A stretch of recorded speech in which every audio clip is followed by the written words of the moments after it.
Походження флауерхорна більш зрозуміло, ніж його попередника – червоного папуги. Але все одно повної ясності у цьому питанні немає.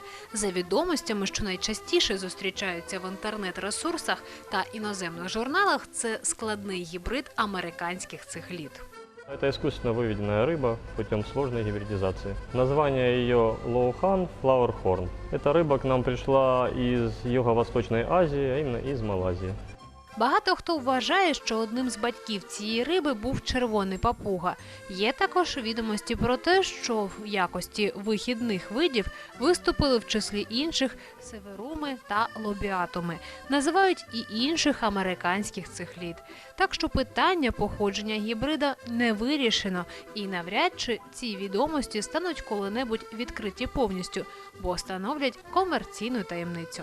Ясно тільки одне – флауерхорн – чесний гібрид, отриманий шляхом звичайного міжвидового і міжродового скрещування риб, без участі генної інженерії або інших сучасних високих технологій. Батьківщиною цієї риби є Малайзія, містечко Букіт, Меертаям на півострові Пенанг. Уникальность в этой рыбе в том, что со временем у нее проявляются темные пятна на теле, так называемые цифры, которые несут в себе счастливые цифры китайской каллиграфии. И со временем можно будет прочитать, какую удачу несет эта рыба. Это все азиатские поверья, но я думаю, кто в это верит, тому это приносит удачу. Флауерхорн – це риба з широким масивним тілом, віялоподібними непарними плавниками і характерним яскраво пофарбованим наростом на лобі. Внешне будут интереснее, конечно же, самцы. Они имеют высокий затылочный горб. Это присущ только самцам и самцам, которые доминируют. Также у них длинные косицы на анальном и спинном плавниках и очень яркий окрас. Самочка будет без затылочной шишки, у нее не будет длинных косиц и более блеклый, тусклый окрас будет. Размер самки будет в 2 раза меньше, порядка 15 сантиметров. Цікаво, що такий наріст є не тільки у самців, а й у самок. На цьому зазвичай схожість закінчується і починаються нюанси. Вкрай рідко можна зустріти два примірники цих риб, ідентичних один одному. В основному усі особини, навіть близько споріднені з одного посліду, мають широкий спектр варіацій як забарвлення, так і форми. К химическому составу воды эта рыба неприхотлива. Температурный режим 24-28 градусов. В идеале, чтобы она себя чувствовала комфортно, лучше держать температуру 28 градусов. И для того, чтобы был хороший у нее окрас, надо разнообразно кормить.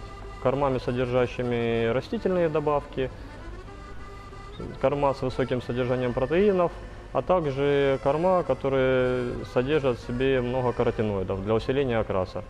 Также можно рыбке в рацион добавлять креветку. Они ее с удовольствием поедают и стимулируют более хороший окрас и яркий. По своїй поведінці в акваріумі ліохан являє дві протилежності. Риби вкрай агресивні до усіх інших сусідів і в той же час дуже швидко звикають до господарів, пізнаючи їх, дозволяючи гладити себе і навіть виймати з води.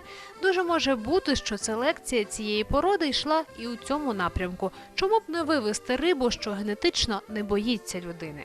Она может узнавать хозяина, подплывать к стеклу.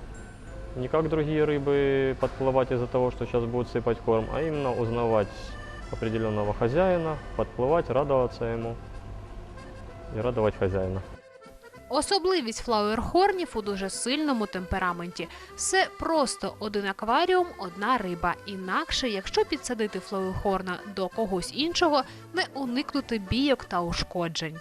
Поэтому для того, чтобы рыба комфортно себя чувствовала и не обижала, ее можно содержать цихлидами, равными по темпераменту и размерами. Якщо рибку залишити наодинці, її темперамент все одно дасть про себе знати.